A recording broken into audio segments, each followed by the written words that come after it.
palavra, por favor, agora é com você. Obrigada, Vânia.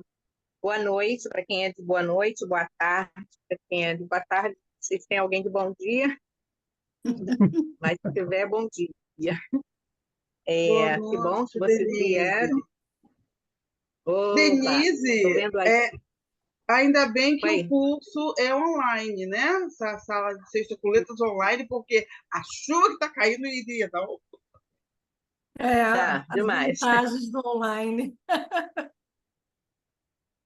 Eu agradeço as palavras da Vânia e a honra de poder estar aqui lendo no Sexta com Letras. Não tem experiência no mundo que impeça a tremedeira, né, gente? Quem já esteve aqui sabe como é. Então, que bom que vocês vieram. Ivone e Ana, minhas colegas de curso, meus agradecimentos, né, por esse curso de mediação de rodas de leitura que Suzana Vargas e Ivane Salek ministram, é maravilhosa. Mesmo que você tenha experiência, vá fazer. Recomendo. Vontade de repetir. E também minha boa noite para o nosso colega de turma, o Dilson, que está dando aula, mas ele está na escuta. Agradeço a presença de cada uma de vocês aqui, de cada um de vocês. Tem aqui também o senhor Gauri, né? Obrigada pela presença de vocês. Um beijo, né, para cada pessoa que generosamente dispôs desse tempo para vir curtir o prazer da leitura. Hoje eu gostaria de falar sobre uma figura fascinante. A Suzana já falou dela em algumas rodas passadas, então eu não vou colocar muito detalhe, porque essas aulas, essas rodas ficam gravadas, então tem bastante conteúdo sobre essa autora no canal do Instituto Estação das Letras. Mas eu vou falar um pouquinho, né, dessa figura, que para mim é fascinante, na literatura modernista, a Catherine Mansfield, ou Catherine Mansfield Bocan. Ela nasceu no dia 14 de outubro de 1888, em Wellington, Nova Zelândia, e foi uma contista e ensaísta de grande importância nesse movimento modernista. Filha de pais ingleses, ela conseguiu, ainda adolescente, a autorização para estudar na Inglaterra, né? Foi com a família, e lá ela produziu toda a sua obra, vamos dizer assim. Ela também se dedicou à música, além da literatura e línguas. Em 1910, ela decidiu mudar, né, para Londres, e onde ela seguiu a carreira de escritora em tempo integral. Foi uma decisão acertada, né, para nós. Graças a Deus ela fez isso, ou a Deus. E nos anos seguintes, né, que ela continuou escrevendo e publicando seus contos, muitas dessas histórias foram reunidas em volumes, né, o volume Bliss, de 1920, The Garden Party, em 1922, e outros.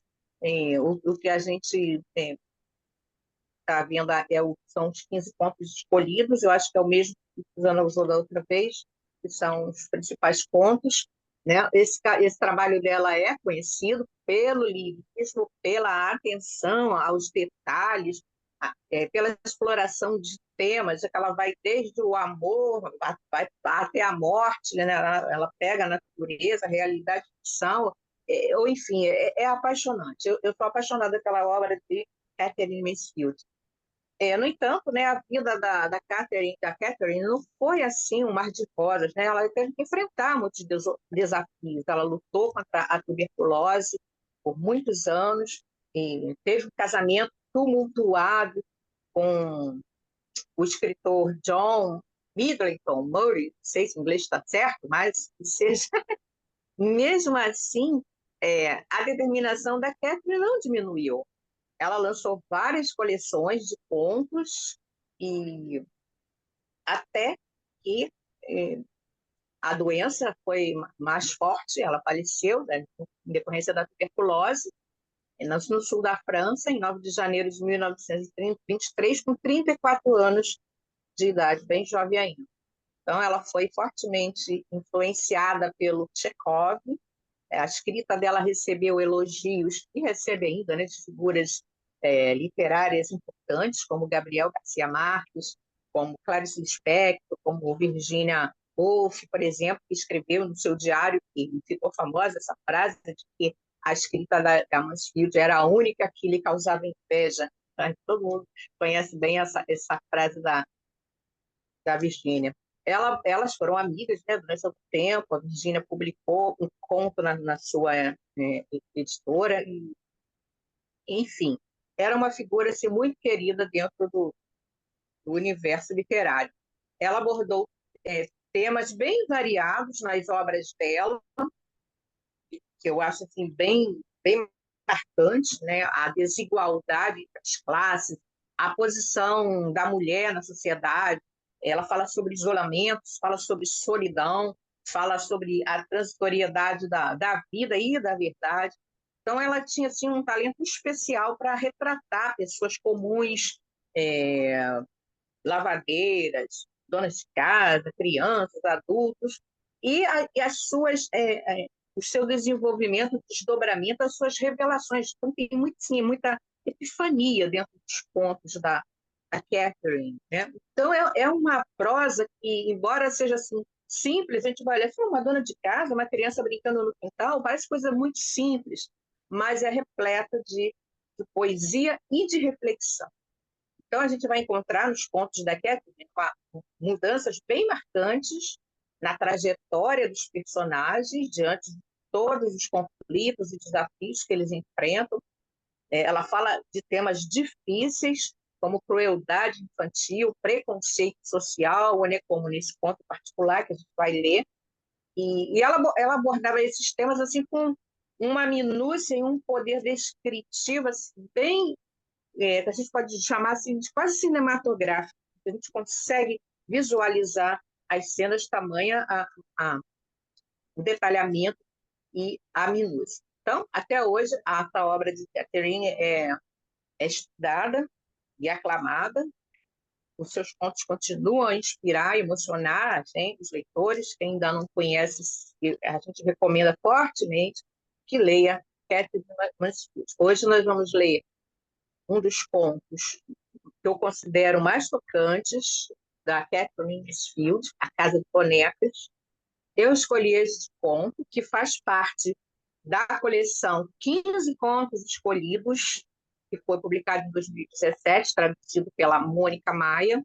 Gosto desse conto porque a Catherine ela tem várias histórias em que ela usa crianças, ela usa a infância para mostrar um problema sério, uma desigualdade social de uma forma assim, bem contundente, bem marcante. Então, eu gosto quando ela usa as crianças para mostrar esses temas.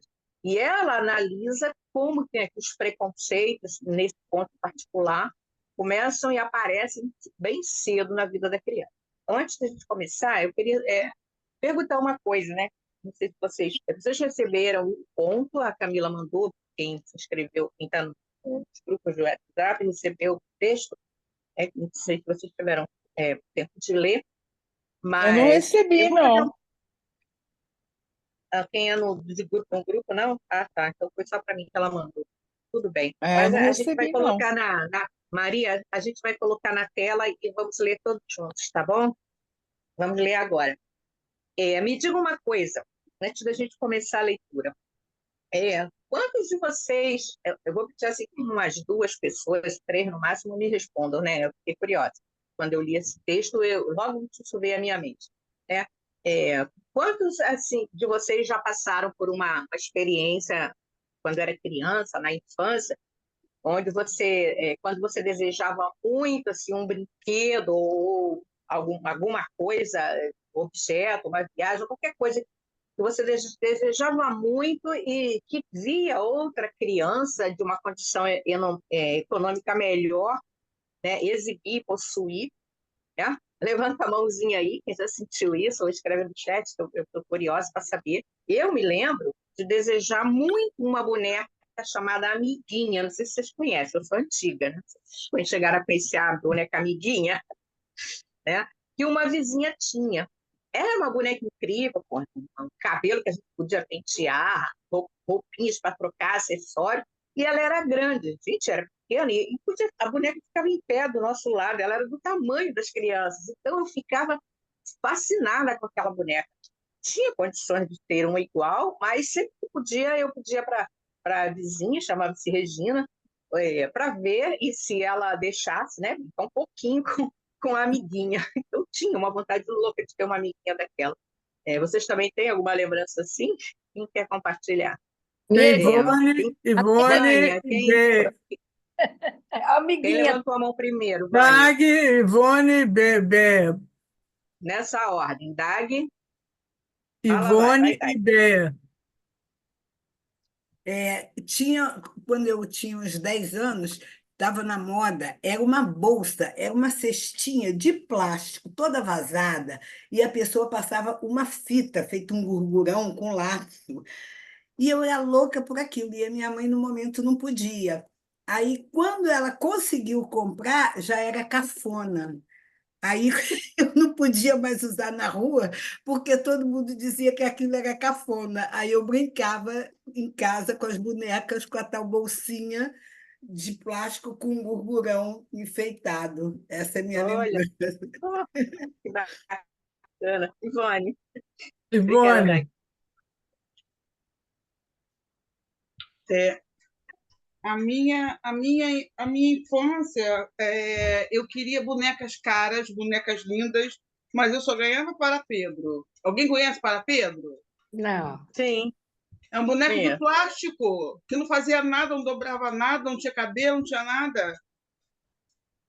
Eu ganhava Eu para lembro. Pedro. E as bonecas que eu tive eram bonecas usadas. Aí vinham sem cabelo, rabiscada, sem braço, sem perna. Eu, eu ganhei minha primeira boneca quando eu fiz 50 anos de idade. Uma boneca nova, que eu ganhei de Bom, presente, com 50 anos de idade. concretizou Aí o desejo, né? Aí fizeram uma brincadeira no trabalho uma vez. O que você guarda no armário? O que você tem dentro do armário? Aí eu falei, boneca. Tem boneca. B. Rejane, Rejane e depois a Clélia. Aí depois a gente vai seguir. Tem a B que Rejane, estava na fila. a Denise. Bea, ela sumiu daqui da minha vista. Bea, você Apareceu de primeiro. novo. Apareceu. Desculpa, É pode Bea ou falar? Beia? É Bea, Bea. B. Bea, Bea. Então, o que eu me lembro não era boneca, eu lembro que eu tinha umas amigas ricas que elas iam viajar, iam para Disneylândia, e, sabe, assim, era uma moda, todo mundo ia para Disneylândia, eu queria muito viajar, eu adorava, eu sonhava em viajar, né? Eu vivia numa cidade assim super interiorana, muito chata, muito provinciana, e eu queria viajar. E eu lembro até que a minha prima, eu estava conversando com minha prima, eu estava contando, né, que as minhas amigas iam viajar, mas eu não podia porque a minha família não tinha grana. Eu lembro que a minha prima falou assim: mas você tem que se contentar com o que você tem. Entendeu? Com que eu falei, não, eu não vou me contentar com o que eu tenho, entendeu? Eu vou viajar, entendeu? E eu lembro muito disso, assim, que eu não me conformava, assim, não, eu vou, eu não aceito isso, eu não tenho que me conformar com o que eu tenho, eu tenho que querer e eu tenho que realizar. Tá, Foi assim. obrigada, Bea. Rejane. Gente, só um minutinho. Ah, Eu vou ouvir vocês daqui a pouquinho. Só vou fazer um pedido. Quando fizer as intervenções, para a gente ser um pouquinho breve, porque a gente tem um tempo limitado aqui no canal, tá bom? É, Esses são os exemplos bem simples, né, que mostram como desde a infância a gente é confrontada com essas diferenças sociais que a Mansfield vai abordar nos seus contos, e em particular nesse que a gente vai ler agora. Eu vou ouvir rapidamente o depoimento da Clélia, qual foi o brinco da Clélia, Rejane. a Rejane, Rejane depois e da Clélia. Clélia, bem um depoimento breve, né, Um objeto de desejo que você quis muito, mas não tinha acesso por razões econômicas. Rejane Oliveira, depois a Clélia. Eu pulo. Pode passar direto para a Cleia. Ai, vai deixar a gente curiosa? Não, não, Então, tá bom. Rejane, conta. vamos ganhar tempo. Conta Clélia. aí, menina, o que que é? Oi. Não, aí seria redundante. Deixa para lá, passa adiante. Escreve Oi, no gente. chat para gente, Rejane. Tá. Escreve aí. Dona Clélia. Opa! Olá, todo mundo. Suzana, um beijo para você. Olá. Bom, querido. Olha, o meu desejo não foi um desejo por falta de condições econômicas. É porque eu não sabia ler e na vitrine de uma padaria tinha um livro que se chamava Soldadinho de Chumbo. E ali era a parada do bonde, lá no Menino Deus, Porto Alegre, né? E eu parava naquele lugar e o livro estava ali com aquelas mosquinhas de vitrine de padaria, e eu queria muito aquele livro, mas eu não sabia ler. E aí minha mãe disse, quando tu aprenderes, quem sabe? E aí no Natal eu ganhei finalmente meu soldadinho de chumbo. Foi o objeto mais desejado da minha vida. Teve bicicleta, teve Obrigada. boneca, teve essas coisas todas. Mas aquele livro eu esperei até o final do ano para ler o Soldadinho de Chumbo. Obrigada. Lembrei até que do conto que a menina que queria muito um livro até que ela teve, como se tivesse conquistado um amante. A gente já leu esse conto aqui. E a felicidade clandestina. Felicidade clandestina, exatamente. Então, as personagens... Obrigada, meninas, pela colaboração. As personagens da Catherine, né, vivem essas experiências, esses sentimentos que moldam as visões do mundo. Camila, por gentileza, coloque na tela o texto para a gente ler o conto. A Casa de Bonecas, Catherine Mansfield, lançada em 1922. Pode aumentar um pouquinho a letra? Tá bom para você? Então, vamos lá. Quando a velha e querida senhora Rei voltou à cidade após a estada com os Burners, ela mandou para as crianças uma casa de bonecas. Era tão grande que o carroceiro e Pet a carregaram para o quintal e lá ficou, em cima de 2 caixotes de madeira, ao lado da porta da despensa. Nenhum estrago poderia ocorrer. Era verão. Talvez o cheiro da tinta pudesse ter desaparecido quando fosse levada para dentro. Porque, sem dúvida, o cheiro de tinta que vinha daquela casa de bonecas, muita gentileza da velha senhora Rei, é claro, muita gentileza e generosidade, mas, na opinião de Tiabério, o cheiro de tinta era suficiente para deixar alguém seriamente doente, mesmo com o embrulho. E quando desembalaram, lá estava a casa de bonecas, de um verde espinafre escuro, brilhante, contrastado com amarelo claro. As 2 chaminézinhas, coladas no telhado, eram pintadas em vermelho e branco e a porta brilhava com verniz amarelo. Parecia um Denise, pedacinho... Oi. você está lendo outra edição, né? Porque Tá não está dando... diferente. Realmente, outro texto que aparece na tela. tem outro texto na tela. Talvez Tá fosse bom, melhor. eu estava lendo aqui no meu livro, eu vou ler na tela, tá? Desculpa, É então. melhor. Então, vamos lá. É melhor, Tá bom. Denise. Obrigada. É outra tradução. Tá. Então, vamos ler na tela. Posso continuar de onde paramos? Não, recomeça, eu acho. Acho que melhor bom, recomeçar. Melhor recomeçar, Denise. Tá bom, então, obrigada. Quando a querida senhora Rei voltou à cidade, depois de ter passado uns dias com os Burners, mandou para as crianças uma casa de bonecas. Era tão grande que o carroceiro e Pet carregaram-na para o quintal e ali ficou, em cima de 2 caixotes de madeira, junto da porta da despensa. Não havia perigo de se estragar, era verão. Além disso, o cheiro de tinta talvez tivesse passado no momento de levá-la para dentro. Porque, é verdade, o cheiro de tinta que vinha daquela casa de bonecas, muita gentileza de parte da velha senhora Rei, Muita gentileza e generosidade. O cheiro de tinta era bem capaz de fazer alguém ficar seriamente doente, achava a tia Béria, até mesmo após ser desembalado, e ao ser, lá estava a casa de bonecas, de um verde escuro, oleosa, espinafre, realçado com amarelo claro. Suas duas chaminézinhas coladas no teto eram pintadas de vermelho e branco, e a porta, brilhando com seu verniz amarelo, parecia um caramelo. 4 janelas, janelas de verdade, eram divididas em caixilhos envidraçados por uma larga lista verde. Havia também um pequeno pórtico pintado de amarelo, com grandes protuberâncias de tinta solidificada pendendo ao longo da sua beirada. Mas que casinha perfeita! Quem é que poderia incomodar-se com o cheiro? Fazia parte da alegria, da novidade. Alguém abra logo! O trinco de um lado estava fortemente fechado. Pet forçou com seu canivete.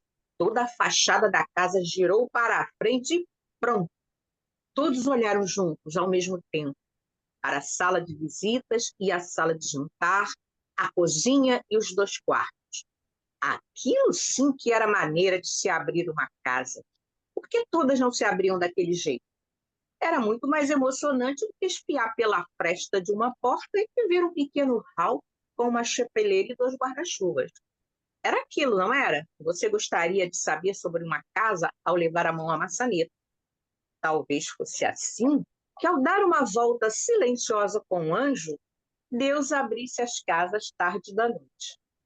Oh! A exclamação das filhas dos Burners soou como se elas estivessem desesperadas. A casa era tão maravilhosa, demais para elas. Nunca tinham visto nada igual na vida. Todos os cômodos forrados com papel de parede. Havia quadros nas paredes, pintados. Pulou aquilo, eu perdi. Havia quadros nas paredes, pintados no papel, com molduras douradas e tudo. Um carpete vermelho cobria o assoalho inteiro, salvo o da cozinha. Cadeiras de feltro vermelho na sala de visitas, verde na sala de jantar. Mesas, camas com lençóis e colchas de verdade, um berço, um fogão, um aparador com pratinhos e um jarro grande. O que mais agradou a Késia, porém, o que ela adorou, foi o lampião no centro da mesa da sala de jantar. Um lindo lampiãozinho cor de âmbar, com um globo branco. Já estava até cheio, prontinho, embora, é claro, não pudesse ser aceso. Mas havia dentro dele algo que parecia querosene e que, cedido, se mexia. Papai e mamãe bonecos estavam encarrapachados e imóveis, como se houvessem desmaiado na sala de jantar. E seus 2 filhos, que dormiam no andar de cima, eram grandes demais para a casa de boneca. Pareciam não pertencer a ela, mas o lampião era perfeito. Sorria para a Késia, dizendo: eu moro aqui. O lampião era de verdade. Na manhã seguinte, indo para a escola, as filhas dos Burners não conseguiam andar tão depressa quanto gostariam.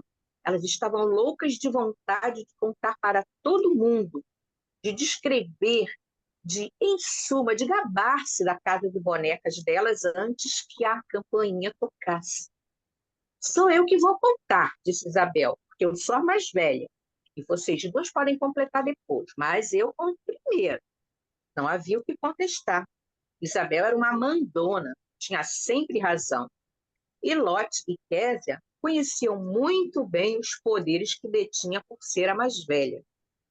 Elas passaram céleres no meio dos ranúnculos da beira da estrada e não disseram nada. E sou eu que vou escolher quem a vê primeiro. Mamãe disse que posso. Tinha sido combinado que, enquanto a casa de bonecas permanecesse no quintal, podiam convidar as meninas da escola, 2 de cada vez, para virem vê-la. Não podiam ficar para o chá, é claro, nem perambular dentro de casa, para ficar quietinhas no quintal, enquanto Isabel mostrava as maravilhas dela e Lotte e Késia permaneciam olhando deleitados.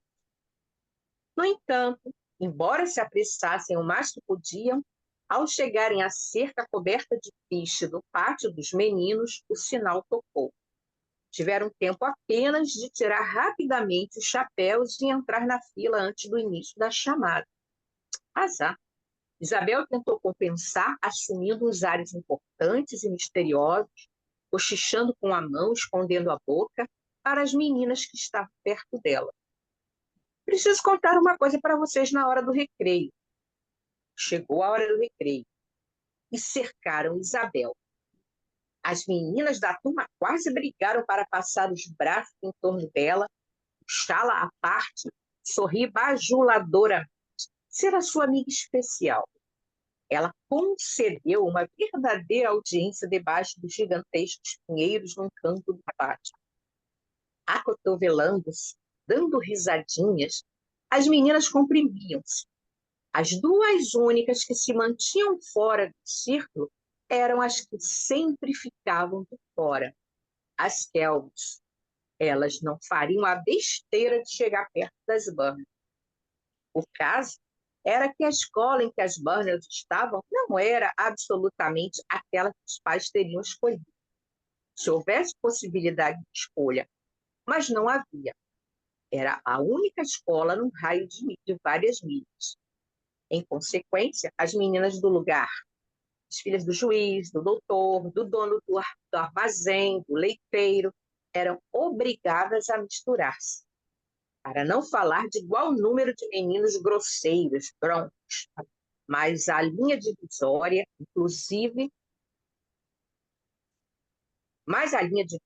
tinha que ser traçada em algum ponto.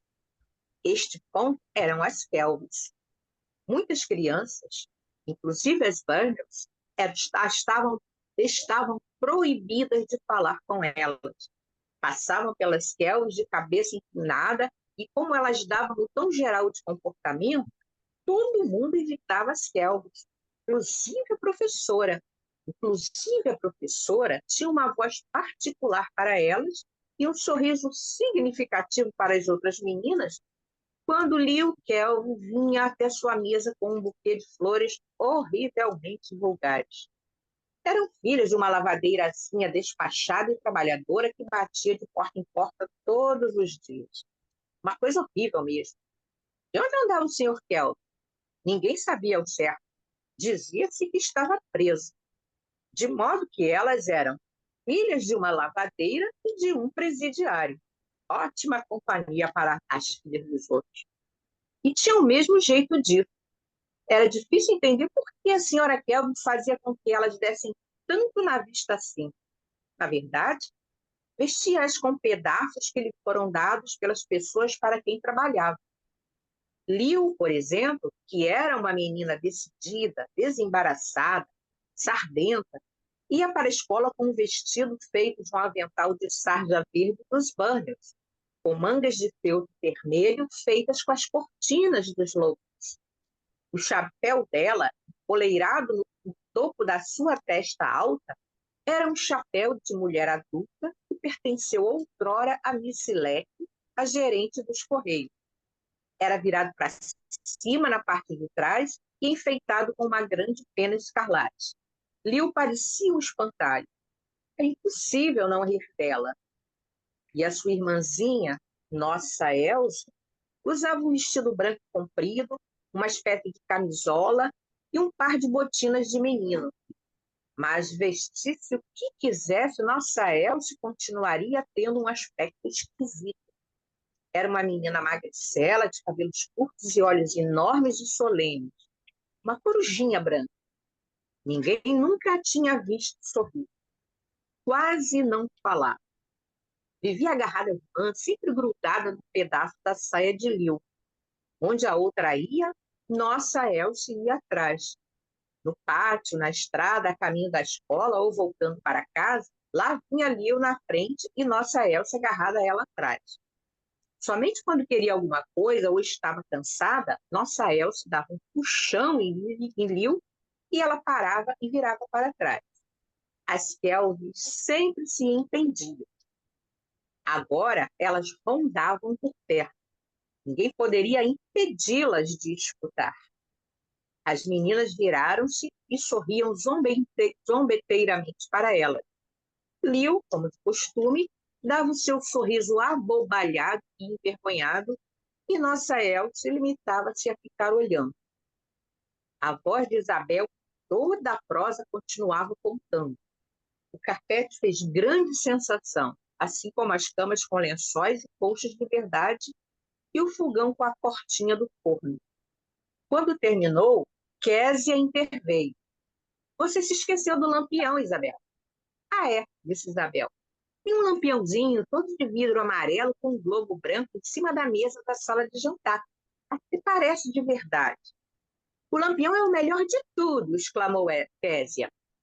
Ela achava que Isabel não estava dando bastante importância ao lampiãozinho, mas ninguém prestou atenção. Isabel escolhia as duas que iriam voltar para casa com elas à tarde para ver a casinha de bonecas. Escolheu Amy Cole e Lena Logan. Sabendo que teriam a sua vez, as outras se desmancharam em gentilezas para com Isabel. Uma a uma, punham o braço em volta da cintura dela e a puxavam à parte. Tinha uma coisa para contar, um segredo. Isabel é minha amiga. Só as pequenas Kelvys se afastaram, esquecidas, sem mais nada para ouvir. Passaram-se os dias, e quanto mais crianças iam à casa de bonecas, mais se propagava a sua fama. Tornou-se o único tema, a coqueluche. A única pergunta que se ouvia era: viu a casa de bonecas da Espanha? Não é uma graça? Você não viu? Ah, eu vi. Até mesmo a hora do lanche era consagrada a se falar dela. As meninas sentavam-se debaixo dos pinheiros, comendo com seus grossos sanduíches de carneiro e enormes pedaços de bolo de fubá besuntados com manteiga. Como sempre, as Kelvys ficavam sentadas o mais perto que podiam. Nossa Elsie agarrada ali, ouvindo também, enquanto mastigavam seus sanduíches de presunto embrulhados num jornal empapado de vermelhas manchas de gordura. Mamãe, perguntou Kes um dia, posso convidar as Kelvys uma vez? Claro que não. Mas por quê? Na mole, Kes, você sabe muito bem por quê. Finalmente, todas as meninas tinham visto, menos elas. Naquele dia, o tema esmoreceu. Hora do lanche. As meninas estavam juntas debaixo dos pinheiros e, de repente, ao olharem para as Kelvys comendo no jornal delas, sempre sozinhas, sempre ouvindo, sentiram vontade de serem malvadas.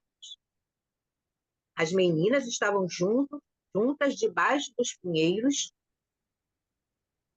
e, de repente, ao olharem para as Kelvys comendo no jornal delas, sempre sozinhas, sempre ouvindo, sentiram vontade de serem malvadas. Amy Cole deu nisso a implicância. Lily Kelvy vai ser empregada doméstica quando crescer. Ai, que horror! Fez Isabel Burney, lançando um olhar cúmplice para Amy. Amy engoliu seu lanche com um ar cheio de subentendidos e balançou a cabeça para Isabel, como tinha visto sua mãe fazer naquelas ocasiões. É verdade, é verdade, é verdade. Os olhos de Helena Logan chamejaram. Vou perguntar a ela, sibilou. Melhor não, decidiu Stephanie. Ah, não tenho medo, exclamou Lena. De repente, ela soltou um gritinho agudo e pôs-se a dançar diante das coleguinhas. Olhem, olhem para mim, olhem só para mim, disse. E esgueirando-se, deslizando, arrastando o pé, ocultando o riso com a mão, Lena foi para cima das Kelvys. Liu ergueu os olhos do seu lanche, embrulhou rapidamente o resto dele. Nossa Elsie parou de mastigar. O que ia acontecer? É verdade que você vai ser empregada doméstica quando crescer, Liu Kel? Perguntou Lena com uma voz estridente. Silêncio profundo. Em vez de responder, Liu apenas deu um sorriso abobalhado, envergonhado. Ela fingia não ter ouvido a pergunta. Que decepção para Lena. As outras meninas caíram na gargalhada. Helena não podia aguentar aquela caçoada. Pôs as mãos nas cadeiras e exclamou arrogante, dando despeitadamente de ombros. Também o pai de vocês está na prisão? Era tão formidável ter dito aquilo. Todas as meninas saíram correndo juntas, profundamente contentes, numa alegria selvagem. Uma delas encontrou uma corda comprida e elas começaram a pular. Nunca pularam tão alto, entraram e saíram da corda tão depressa, nem fizeram coisas tão arrojadas como naquela manhã. À tarde, Tete, que adorava, Tete veio buscar as Burnes com a charrete e foram para casa. Tinham visitas. Isabel e Lottie adoravam visitas, subiram para trocar os aventais. Mas Kézia escapuliu para os fundos. Não havia ninguém perto. Ela começou a balançar-se no portão branco do quintal. Pouco depois, olhando para a estrada, viu 2 pequenos pontos. Eles foram crescendo, vinham em direção a ela. Agora podia ver que um estava na frente e o outro logo atrás. Agora podia ver que eram as Kelpies. Kézia parou de balançar. Pulou do portão e quase saiu correndo. Então hesitou. As Kelpies se aproximaram e, ao lado delas, caminhavam as suas sombras compridíssimas, estendendo-se através da estrada as cabeças nos ranunhos. Kézia tornou a trepar no portão. Tomou uma decisão. Balançou para fora. Oi, fez para as Kelpies que passavam. Elas ficaram tão atônitas que até pararam. Liu deu o seu sorriso abobalhado. Nossa Elsie ficou olhando. Podem viver a nossa casa de bonecas se quiserem, disse Kézia, esfregando o dedo do pé no chão. Liu corou e sacudiu vivamente a cabeça. Por que não? Perguntou Kézia. Liu respirou fundo, nervosamente. Sua mãe disse que que era para você não falar com a gente. Fez Kézia, sem saber o que replicar. Não tem importância. Podem espiar a si mesmo. A nossa casa de boneca. Venham. Não tem ninguém olhando. Liu sacudiu a cabeça com maior veemência ainda. Vocês não querem? Perguntou Kézia. De repente, deram um puxão na saia de Liu. Ela virou-se para trás. Nossa Elsie implorava com os olhos enormes. Fazia cara feia. Queria ver. Por um momento, Liu ficou a irmã com uma expressão de dúvida. Mas nossa Elsie puxou de novo a saia dela. Liu deu um passo adiante. Kézia foi na frente. Feito 2 gatos de rua, as duas a seguiram pelo quintal até onde estava a casa de boneca. Olhem, mostrou Kézia. Houve uma pausa. Liu respirava profundamente, quase bufando. Nossa Elsie estava silenciosa como uma pedra. Vou abrir para vocês, disse Kézia gentilmente. Abriu o trinco e as meninas viram o interior da casa. Tem uma sala de visita e uma sala de jantar. E isto é o... Kézia! Ai, que pulo elas deram! Kézia! Era a voz da tia Bério. Elas se viraram. Da porta dos fundos, tia Bério olhava como se não pudesse acreditar no que estava vendo. Você ousou convidar as Kelpies para virem até o quintal? Exclamou a voz fria e furiosa. Você sabe tão bem quanto eu que está proibido de falar com elas. Vão embora, meninas. Vão já embora. E não voltem mais. Tia Bério foi até o quintal e enxotou-as como se enxotasse galinhas. Fora! Fora imediatamente! Gritou fria e arrogante. Não foi preciso dizer-lhes aquilo 2 vezes. Ardendo de vergonha, apertando-se uma à outra, Liu arrastava a irmã, nossa aturdida Elsie, como se fosse sua mãe.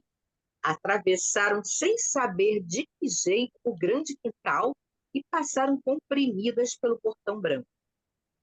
Menina trapeça, desobediente, tia Bério disse a Kézia, azeda, e bateu violentamente a porta da casa de bonecas. A tarde havia sido terrível. Receberam uma carta de Willie Brent, uma carta tremenda, ameaçadora, dizendo que se ela não viesse encontrá-lo naquela noite em Pullman's Bush, ele viria até o portão e perguntaria por quê. Mas agora que ela assustara aqueles ratinhos das Kelts e deram uma boa bronquésia, seu coração estava mais leve.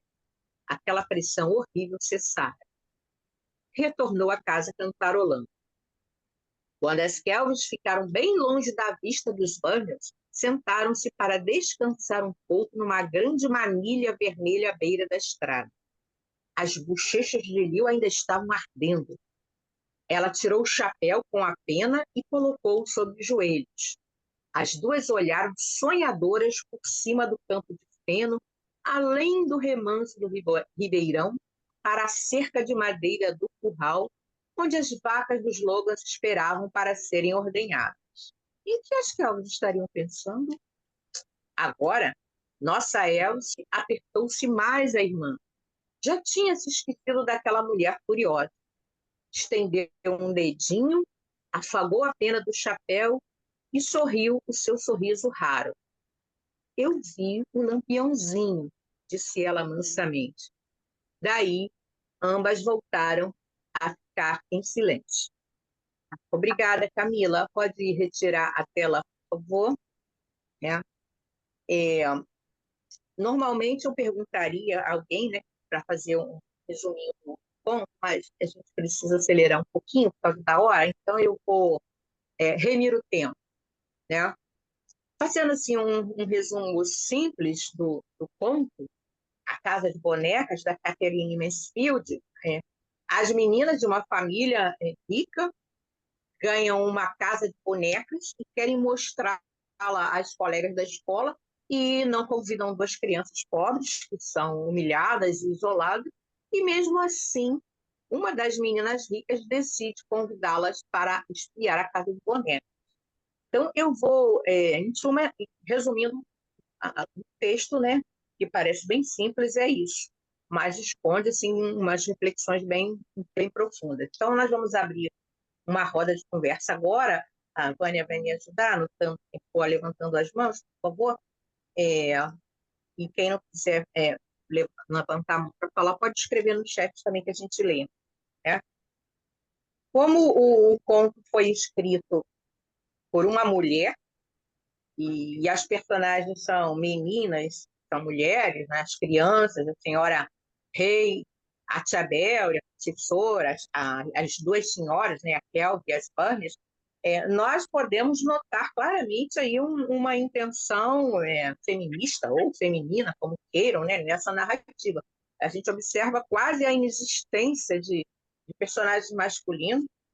Tem apenas, ela cita o amante da tia Belry, que é mencionado por conta de uma carta ameaçadora, e os meninos broncos lá no pátio da escola. O senhor Burnell, né, que representaria símbolo patriarcal de dominação masculina, vamos dizer assim, nas famílias tradicionais, não é nem citado. Né? E é mencionado um suposto pai das irmãs Kelvin, que possivelmente estaria preso. A qualquer momento vocês podem levantar a mão, tá, gente? Então, esses espaços onde a história se passa, a escola, a casa das meninas ricas e a casa de boneca, são fundamentais para a gente entender a formação dos valores humanos, vamos dizer assim, desde a mais tenra infância. Então, a gente vai observar nesse ponto da Catherine, nesse ponto de vista de uma voz narrativa, que está em terceira pessoa, né? A gente percebe um viés ideológico bem forte. Então, e, ao mesmo tempo, a Catherine faz a gente se envolver afetivamente, porque a narração é feita de um jeito que a gente se afeiçoa à personagem Elsie, e, ao mesmo tempo, a Catherine vai tem uma ironia fina, né, a respeito das outras personagens e das situações vivenciadas no conto. Lá no comecinho do conto, a Camila puder botar novamente para a gente lembrar, no primeiro parágrafo, quando descreve a senhora Rei em relação ao presente das irmãs Banner, bem lá no finalzinho do primeiro parágrafo, tem, além disso, né, o cheiro da tinta, o cheiro da tinta que vinha daquela casa, bem no finalzinho do primeiro parágrafo, poder apontar com o mouse, Camila, porque é verdade, o cheiro de tinta que vinha daquela casa de bonecas, muita gentileza de parte, mas no primeiro parágrafo, desce um pouquinho. É porque não está dando para eu ler, você levantou demais, desce um pouco, Camila. No primeiro parágrafo do conto, desce mais um pouquinho, está cortando para mim. Aí, tá bom. Porque é verdade, o cheiro de tinta que vinha daquela casa de boneca, muita gentileza de parte da velha senhora Rei, muita gentileza e generosidade. O cheiro de tinta era bem capaz de fazer alguém ficar seriamente doente, achava a tia Bélia, até mesmo após ser desembalado. Então, aqui a gente observa tanta gentileza da velha senhora Rei, esse tipo de ironia por parte da voz narrativa que a Catherine usa, né?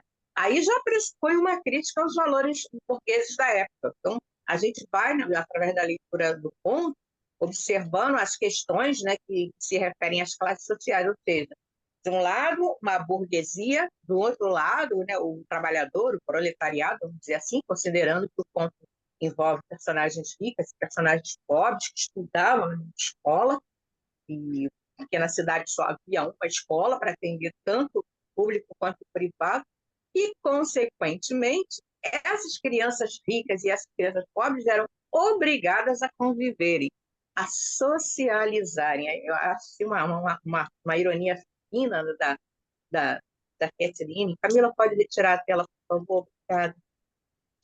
Então, a Casa das Bonecas reproduz,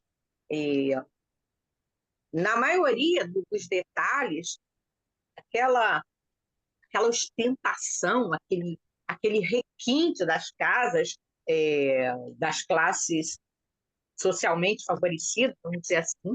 Então, até na própria rotina de visitação à casinha de bonecas, a lógica da escolha das meninas que iam visitar era baseada nos valores da classe dominante, né?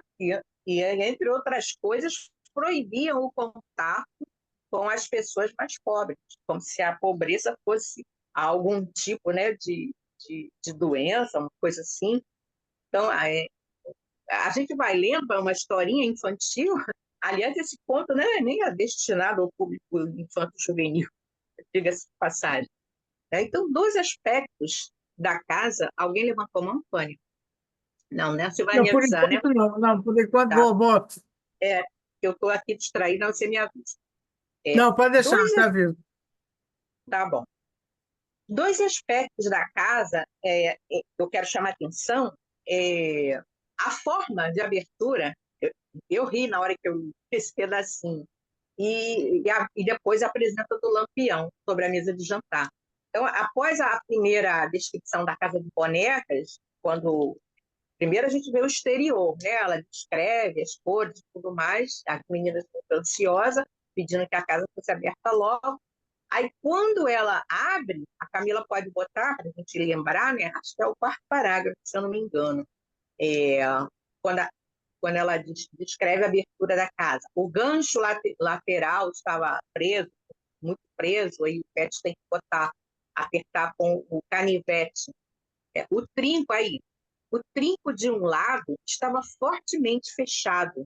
Pet forçou com seu canivete, toda a fachada da casa virou para frente e pronto. Todos olharam juntos ao mesmo tempo para a sala de visitas, etc.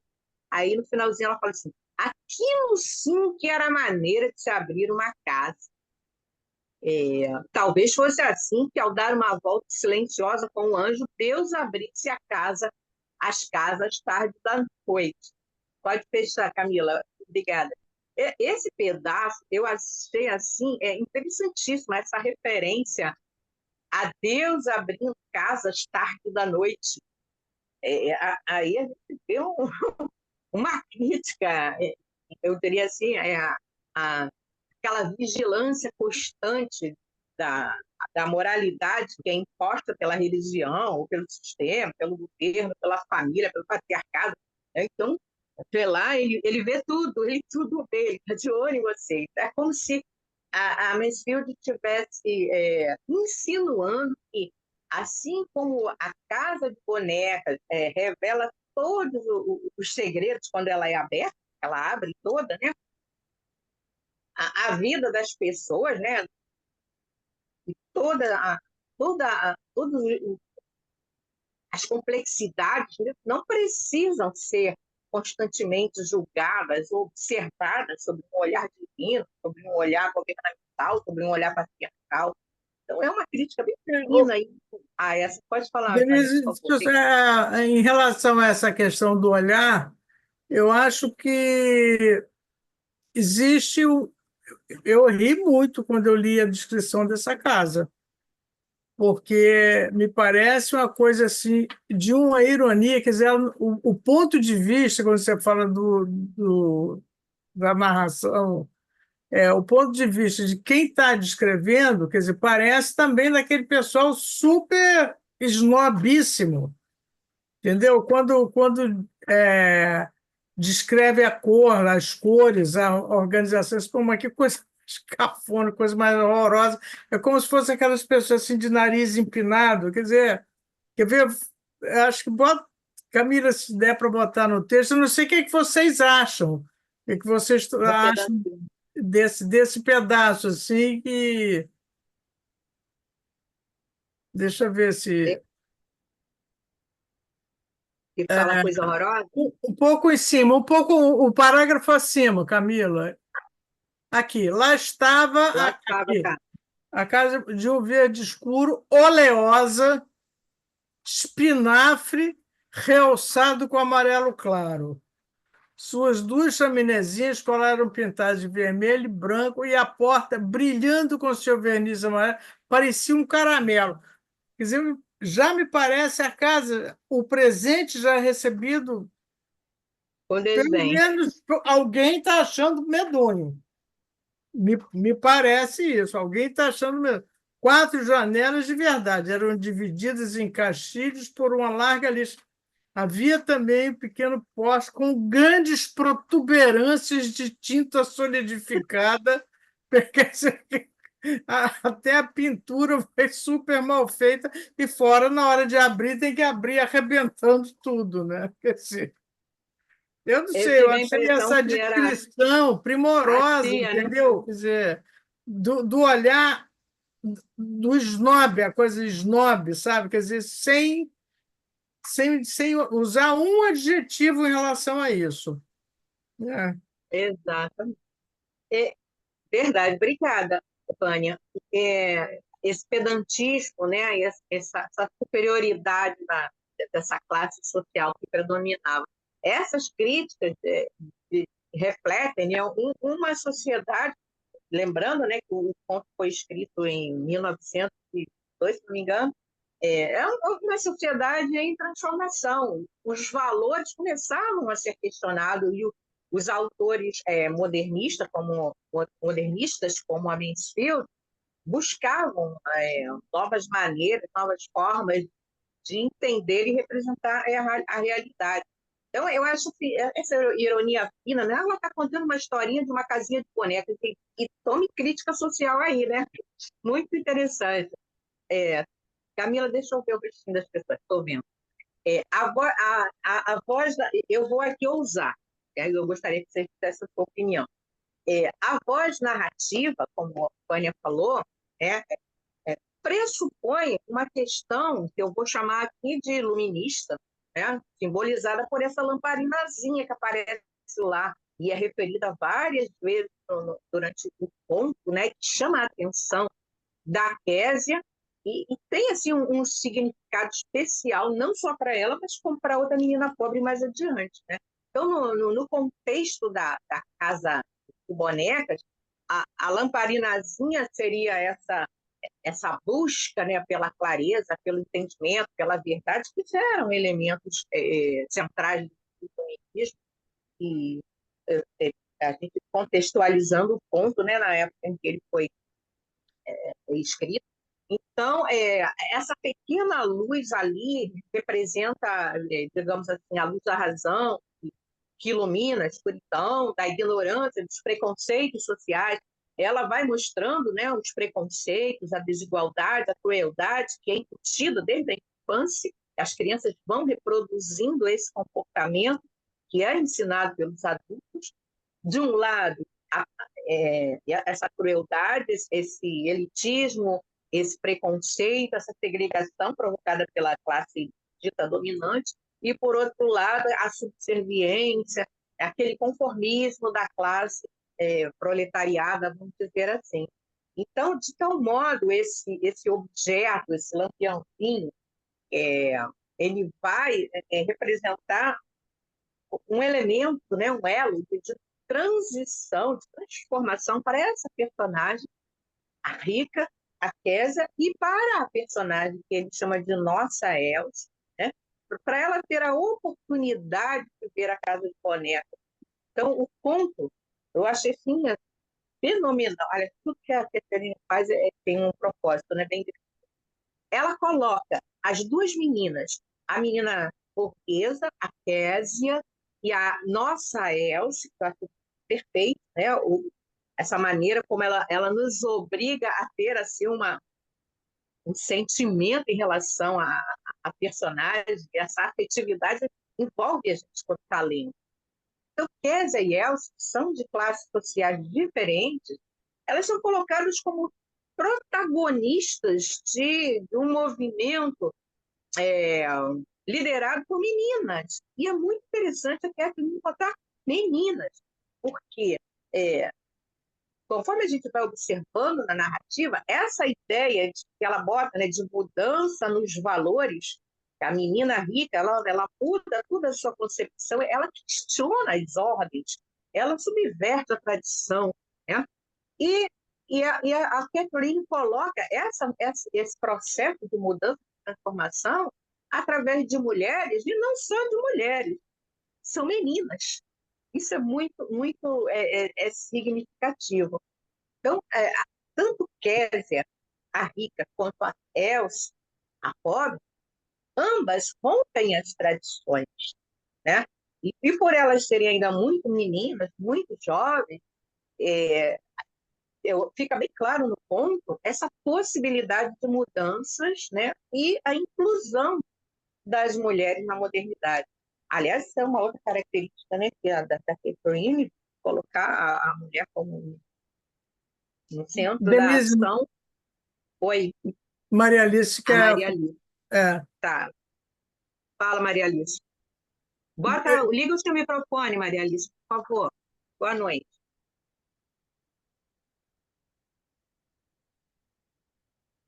Ainda não. Toca no ícone do microfone, sim. agora deu. Sim. Eu acho também que seria interessante a gente ver lá a Catherine, mas estava na França ou estava em Londres? Ela estava onde, quando ela escrevia? Eu acho que Inglaterra, a maior né? parte da produção dela é em Londres, né? Ela morre na França, em 1900, acho que estava na França. Agora eu teria que pesquisar. Como é que estava a questão da luz elétrica nessa época? Sim, sim. Ela morreu em 1923, parece, né? A Catherine. Ela estava recém começando a substituir os lampiões. Não sei, tem que ver essa época, a data da invenção, da invenção, não, da descoberta da luz elétrica, porque ela frisa muito a questão do lampião. Eu acho que tem a ver com a mudança da época, substituir o lampião por luz elétrica.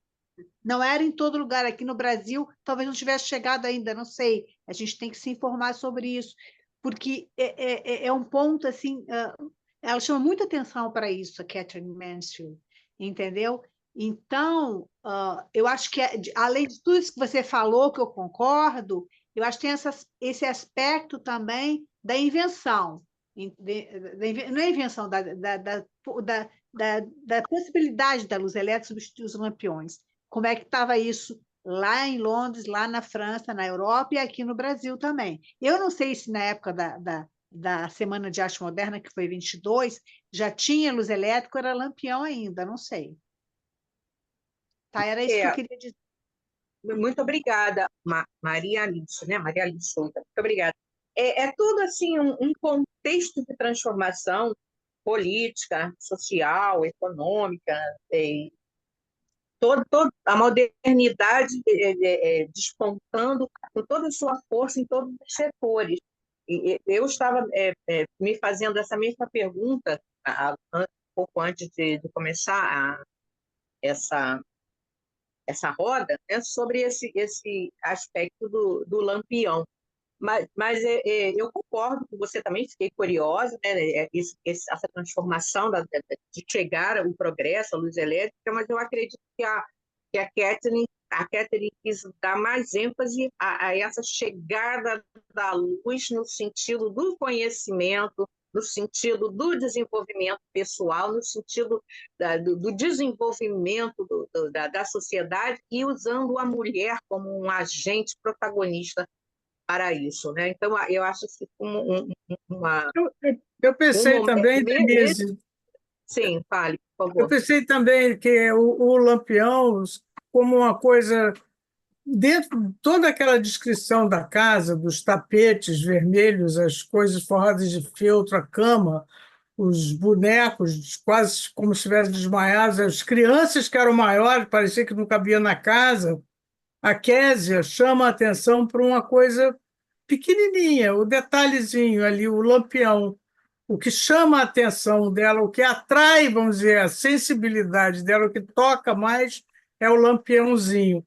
Tanto que quando a irmã vai descrever, ela diz, mas você não falou do lampião, tá? E, a Já é um mes... e spoiler, né, Jane? essa mesma pessoa é quem fala, posso chamar as meninas para verem, posso chamar, me esqueci o nome, né? Os nomes são todos engraçados. A Aí, Kelvin. pois é, posso chamar as Kelvis para vir, e a menininha aqui, a Elsa, é ela quem fala, eu vi o Lampião. Quer dizer, então, enxergar o humilde. Então, ela me pareceu assim um pouco mais essa metáfora, entendeu? Quer dizer, do lampiãozinho Lógico. que sensibilizou a menina que teve a mesma sensibilidade de chamar as outras para assistir, fugindo, né? Rompendo uma regra, né? Que Uma luz ali no meio, né? exatamente, ela desobedeceu a ordem materna. Ana, por favor. Ó, Boa noite, uma Ana. coisa. Boa noite, Denise, tudo bem? Eu adorei o conto. Mas uma única coisa antes da gente sair da história do Lampião, que porque ele chama a atenção da Késia, ele não pode ser aceso, mas ele quase parece que pode. Então todo o resto da casa são coisas materiais. É o fogão, é o tapete, é uma cama, são objetos, mas o lampião ele tem uma possibilidade. Então ele envolve a imaginação, ele tem uma. É o que ele poderia fazer. Então eu acho que ele era o objeto mais sensível da casa também, é o que falava de uma profundidade mais emocional, mais imaginativa. E nenhuma das meninas falou dele, as irmãs mais velhas, as outras que foram visitar, para elas o importante era uma lista de materiais, do que a casa era feita, o que ela tinha, quem viu, quem deixou de ver, quem foi primeiro. A única outra pessoa que teve a capacidade de também olhar para o lampião e falar: não, esse é o melhor ponto da casa, aqui é que ela vira uma coisa especial, foi aquela outra menina. Que ela tá tão fora do círculo de quem pode ter voz nesse conto que a gente só ouve ela falar no último parágrafo, praticamente, na penúltima linha do conto, eu acho. Penúltima A linha, penúltima linha. exatamente. É. Então eu O que achei ela isso muito viu, né? bonito. É Sim. muito significativo, sim. As duas vislumbram a luz, as duas classes sociais, as duas meninas de mundos antagônicos, as duas têm o seu olhar voltado para a luz. A Maria Alice levantou a mão ou esqueceu de abaixar? Esqueceu de abaixar, né? Tá. Então, vamos Oi. Eu queria falar uma observação. Por que a nossa Elce? Quer dizer, vamos falar aqui sobre essa coisa tão eu, afetiva com a figura mais abandonada, né? E, quer dizer, é o É, tempo. é interessante, isso nada é gratuito, né? Porque a Catherine, ela tem tem tudo bem premeditado, né? A nossa Elze, é, esse sentido de posse aí, o pronome de posse, mas o sentido é mais de afetividade. A nossa Elze, aquela que é mais tímida, que é mais frágil, que precisa de proteção, que recebe carinho, a impressão que a gente tem é que naquela família pobre, de proletários, existe aquele carinho, aquele aconchego. Então, ela é a nossa Elze. E não é só a Elze da família Kelvin, é nossa também que estamos lendo o conto. A gente vai sendo envolvida afetivamente por essa personagem. Essa preferência pela personagem é proposital, né? E outra coisa também que a Catherine coloca são esses três espaços: a escola, a casa das meninas ricas e a casa das bonecas. Esses três espaços mostram como elas vivem e convivem, ainda que obrigadas, né, nesses espaços, e as diferenças sociais são assim, destacadas. Então, as estruturas desses lugares, tanto a Casa da Rica, quanto a Casa de Bonecas e quanto a escola, vão facilitar ou vão dificultar a vida das pessoas que estão ali. Então, o fato de ser a única escola no raio de quilômetros vai corroborar para essa obrigatoriedade de convivência, de socialização, né? Vocês vão ter que conviver, pobres e ricos no mesmo espaço. Então, a escolha da Catherine, ao definir um único espaço de convivência, um único espaço em que elas estão juntas, entre aspas, né? Vai ajudar a gente a entender o desfecho da narrativa, né? Essa proposta de ter liberdade, de ter igualdade, de ter fraternidade para as pessoas, e ela puxa tudo isso para um viés mais feminino. Então, na casa das irmãs Turner, das meninas ricas, elas não podiam conviver com as crianças pobres, né? Então, as irmãs Kell sabiam que não podiam chegar perto. E mesmo sendo um brinquedo, a casa de bonecas tem um significado simbólico, vamos dizer assim, até ambíguo. Porque, olha só, ela está no quintal das irmãs Turner. Ou seja, para você se aproximar daquela classe social, é lá no quintal, você não pode entrar na casa grande, vamos dizer assim, né? Então, representa aquela classe social rica, como a Vânia colocou, nesse pedantismo, e as crianças pobres não têm sequer o privilégio de chegar tão perto. Então, a gente observando assim, a perspectiva desse espaço no universo da fantasia, né, essas cores vivas, todo aqueles requintes de brinquedinho, né, a gente pode assim, confundir a realidade com a ficção. Por quê? Por um lado, a casinha de bonecas é real, é um brinquedo, então em miniatura, é um brinquedo, um objeto real. Mas também simboliza o universo da imaginação, da fantasia, considerando que a gente tem crianças, né, nesse espaço, né? E também é importante a gente observar, além dessa multiplicidade de cores que a Vânia terregou para a gente tem todo esse universo infantil, uma simbologia. Vocês observaram? Todo o requinte da casa, os tapetes, os quadros, é o espaço da casa das ricas. Mas os adultos, as pessoas, os seres humanos representados ali através de bonecos, são grandes, que nem parecem fazer parte daquele universo, né? Então, tem aquele patriarcalismo, aquele sistema opressor que não cabe ali dentro da fantasia das crianças, e particularmente Kézia percebe isso, né? Então, oi, alguém A falou? Suzana quer falar, Suzana quer falar. Fale, Suzana Suzana, pediu a por favor. palavra. Não, deixa ela terminar, deixa Ah, a Denise terminar. Aí eu falo uma coisinha rápida. Fala, Denise. Eu ia falar que tanto a personagem Isabel, as filhas, né, a Lotte e a personagem pobre, a Lil, que é a irmã mais velha, elas apresentam dois tipos de comportamento. Um agressivo, né, um contundente, o tradicional, e a outra mais resiliente, mais conformada, de acordo com o viés social que é imposto por essa família. Então, a família parece grande dentro da casa. Era isso que eu ia colocar. Por favor, Suzana. Não, assim, tem algumas observações. Congelou. acho que congelou. Congelou. Assim que eu queria fazer, porque congelou? Descongelou, Suzana, pode falar. Não? Você estava congelada. Congelou? Tá. Então, assim, são poucas coisas que eu vou dizer, né? Mas, na verdade, o que a gente tem aí, né? É uma casa de bonecas, né? Que imita a casa grande, tá? A casa grande. Não é a senzala, é a casa grande. As meninas, elas não podem entrar nem sequer na casa que é uma imitação, né? A casa fake, digamos, né?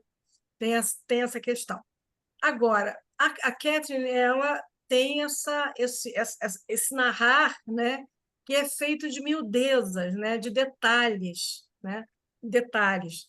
E, mais uma vez, aqui, ela se pega num detalhe que é o lampiãozinho. Esse lampião, essa lamparina, ela tem a capacidade, né, de igualar, não é, a casa grande e a senzala, né? São as duas, né? Essa é o modo como eu vejo a lamparina. E eu lembrei de um livro, um filme maravilhoso, que é o livro eu não li, mas eu vi o filme, A Festa de Babette, em que a comida iguala todos, né? O general, o camponês, né? Então, acho que é o grande recado aqui, num mundo hipócrita, porque é uma família hipócrita que estão criando crianças hipócritas, né? Cujo, né, destino vai ser um destino, né, de falta de ética, com questões morais sérias aí, né? Que vão se criar entre o fake e o real, né? Eles vão se criar sempre na base da imitação de alguma coisa. Quando uma menina tem o impulso de convidar, né, a mãe diz, você sabe por quê? Quer dizer, não se fala nesse assunto. É um assunto sobre o qual já não se fala mais, né? Está implícito. Na professora também, quando a menina, naquela descrição inicial, né, ela diz, não, mas ela, mesmo quando ela vai oferecer alguma coisa para a professora, que são umas flores um pouco desajeitadas, a professora também reage de um outro modo.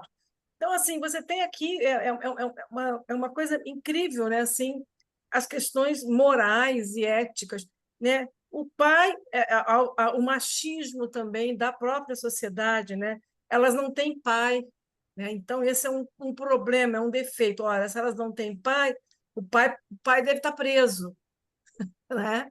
Quer dizer, a suposição, né, de que o pai está preso. Então, são os detalhes assim, né, que elas deixam escapar e que a criança coloca nu, né? Quando elas resolvem humilhar as meninas, elas jogam tudo que os adultos, elas reproduzem absolutamente tudo que os adultos digamos, vivenciam, né? Vivenciam nas suas relações. Elas estão reproduzindo ali, né? Já, não é? Elas são Desde o momento ensinadas a que a casa chega, né? reproduzir, elas Exato, são ensinadas a reproduzir na exato. escola, na família, né? Quer dizer, em Quase que todo, doutrinadas, eu diria, né? É uma coisa é. bem forte. Mas a É uma sociedade uma inglesa doutrinação. é muito estratificada, até hoje, né? Porque lá tem até a questão de sotaque, se você fala de qual é o inglês que você fala, né? O negócio lá é complicado. Se fala aquele Tudo inglês mais ridicularizado. popular, o Cockney, entendeu? É uma sociedade em que a ascensão social é muito difícil. A mudança, né? E a aristocracia é um negócio fortíssimo. E aí a única coisa que de fato eu achei um pouco inexplicável aí, que eu achei aí tem uma questão aí meio que é a nossa Elce, porque não ela surge de repente como nossa, minha, a do leitor mas quem comove é a menininha menor, não é? Como é o nome dela? É Rio, A ela. Késia. É né? a Elsie, a É a pobre. Elce, né? Não, é a Elce, É, é a Elce. Mas nossa assim, É, olha Elsie. só, ela É surge quase assim, de que repente, né? De repente não surge a nossa seria Elce. um chamado a nós nos tornarmos solidários com É, esses pode ser, mas humilhados, esses desprezados, esses que são é, segregados. Ela é nossa, é o nosso problema, né? Nós temos que lutar contra essa opressão. pode ser. Então, e no final, a Catherine faz uma coisa assim estupenda. Essa nossa Elsie, que nunca falava e raramente sorria, ela finalmente quebra o silêncio, né? Dizendo que viu a lamparinazinha, né? E essa conexão emocional com a Késia também, que no começo, quando eu li assim, eu falei, será que é condescendência da parte da família rica? Não é. Há um vislumbre da menina rica que os olhos são abertos para a desigualdade. Então, tanto a Késia quanto a Elsa, a Késia, a menina rica, e nossa Elsa, a meninazinha pobre, né? Elas representam essa transformação, essa transição para novos tempos, vamos dizer assim, de modernidade. Eu acho que a Catherine quis mostrar ali essa possibilidade de romper contradições e buscar igualdade. Será que eu já estourei o tempo, Camila? Ela está preocupada estamos já no finalzinho. já no finalzinho. E Então eu vou fazer um fechamento aqui e vou passar a palavra para Hein, Suzana, se Denise, mais alguém só complementando, né? tem. Esse final, ele é magistral, né? Quando Sim. você pensa que vai acontecer alguma coisa, né? Que não acontece, porque, na verdade, não é para acontecer. É só a coisa do conto, né? A estrutura do conto, né? Ele mergulha numa determinado problema, numa questão, né? O conto é isso, é uma descida a uma questão que está muito explícita, né? Então não precisa de um grande final. O final é esse, né? Você viu Eu vi o lampiãozinho, disse ela, mansamente. A menina não É uma tem ódio, epifania. não tem raiva, não tem e ela já esquecida da mulher. Já tinha se esquecido daquela mulher furiosa, né? Curiosa. Tá? Então, para ela, quer dizer, aquilo importou no momento, mas já estava. Agora, o Lampião, enfim, ela funciona. Então, é um final magistral que é mais ou menos o que a Catherine faz, né? Ela mostra. Eu acho que também tem uma questão assim ela revoluciona essa contística mais realista, uma prosa mais, digamos assim, episódica, tá? É. E aqui não há um episódio assim a se destacar, não é? Que tem um momento que eu acho que é a grande qualidade da prosa da Catherine, né? É essa. Apenas se fixar é um assunto, né? Que ela descreve e que ela não julga, né? Não é Ela joga para nós. Ela deixa para você que vai, não é? O leitor desavisado deve ler isso, mas não acontece nada aqui, não é? Nossa, acontece tanta O leitor coisa, né? desavisado, mas isso aqui é uma besteirinha, uma casinha de boneca, né? Enquanto uma casinha de boneca digamos assim, reúne, né, da gente, né, dessa classe média, filha da mãe. É fenomenal. Vocês vão concordar comigo que é um ponto fenomenal, né? A Catherine surge, né, assim, nesse contexto literário como uma promessa, né, naquela época de expor toda esse movimento de denunciar, de criticar toda essa problemática das classes sociais burguesas versus o proletariado e colocar esse protagonismo feminino. Alguém quer colocar mais alguma coisa? Se a gente ficar aqui, vai aparecer muita mais coisa, mas o tempo hoje, né? Denise, Quem está com a mãozinha? Não estou vendo. Quem é? Não, não tem Maria? ninguém, não tem Não, ninguém. eu não ergui a mão, não. É só o comentário, né, Vai, que Ivone. reforça a sua fala no que diz respeito, né, de adultos hipócritas e que criam, né, as crianças crescem hipócritas. Até a fala Cruel, né? da Isabel quando ela contesta a outra, oh, que horror, não é? Uma fala assim que prova, né, de fato o círculo, né, continua, que é a sequência. Exatamente. E a Caterina diz que a outra balança a cabeça justamente como a mãe fazia. É verdade. É verdade. Gente, eu quero agradecer A Vera quer dar uma palavrinha também. Vera Várias mãozinhas para mim. A Verinha, falar. sim, agora sim. Vera, boa noite. Não, só que eu achei que tudo isso que vocês falaram, né, muito interessante, então eu ia colocar assim o tema da mediação, né? Por exemplo, a casa, que é a casa de boneca, é uma casa, uma representação de uma casa, onde ela fica no quintal, né, no meio, né, da casa real e do exterior, né? Então, aquele objeto ela proporciona uma mediação, né? A própria escola, que por digamos assim, uma circunstância, não é que foi planejada para reunir classes sociais, mas é a única. Então, fica como também um lugar de mediação, pessimamente feito, mas é um lugar de mediação. A Casa de Bonecas é um lugar de mediação, e esse Lampião também, né, que são os elementos que, dentro de uma estrutura super rígida, né, mas proporcionam uma possibilidade de mediação, né? E eu acho que esses três elementos, o lugar onde a casa, que é o de bonecas, o lugar onde ela é colocada, que é o quintal, e a escola, né, porque por uma circunstância aproxima, sem querer,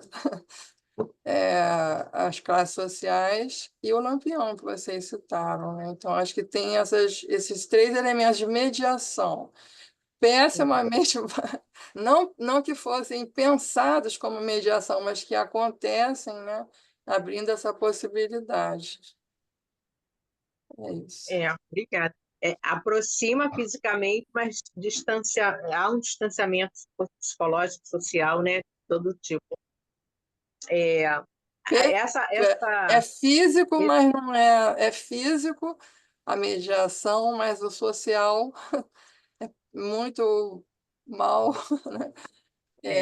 E até no momento em que a união acontece de verdade, quando Kézia e Elsa estão lá diante do Lampiãozinho, esse momento de união dura pouco, porque a tia Bel já aparece gritando e expulsa as irmãs Kelvis do quintal, né? A gente vê isso muito quando um pobre ou alguém de uma classe socialmente desfavorecida ou desprestigiada, quando ela galga uma posição, ela é humilhada, discriminada, né? De pessoas negras e pobres numa universidade, ou numa grande empresa, ou que conseguiu um cargo, como as pessoas são discriminadas, chutadas, né? O que você está fazendo aqui no meu quintal? Aqui eu estou extrapolando um pouquinho. Mas, queridos, mais uma vez eu quero agradecer essa honra, essa oportunidade. Me desculpem se eu extrapolei um pouquinho o horário. Eu quero voltar a palavra para a querida mestra professora Vânia, para ela fazer os encerramentos. Obrigada demais, gente, pela presença de vocês.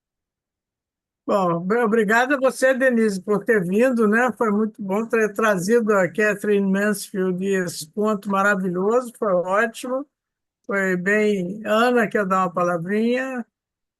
Não, não, a mão levantou sem querer, então.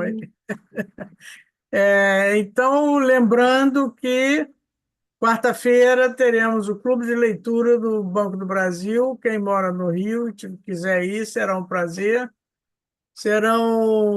Participarão o Itamar Vieira Júnior, vai falar sobre o torto arado, e o Jefferson Tenório vai falar sobre o avesso da pele, às 17h30.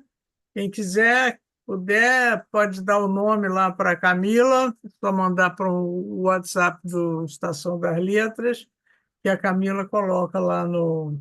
Eu já dei o meu, a Denise também já deu o dela. A Norma também, já dei o seu, tá, Norma? Apressem, Vânia, tá? eu esqueci de agradecer a Camila pela parceria. Muito obrigada, Camila. Camila está sempre aí. Camila é 10. Camila, eu já brinco com ela que eficiência tem nome. Isso aí. Então, bom fim de semana para todos nós, para todos vocês. Até a próxima. Beijo para todo mundo, gente. Bom fim de semana. Obrigada. Tchau, tchau. Beijo. Tchau, tchau.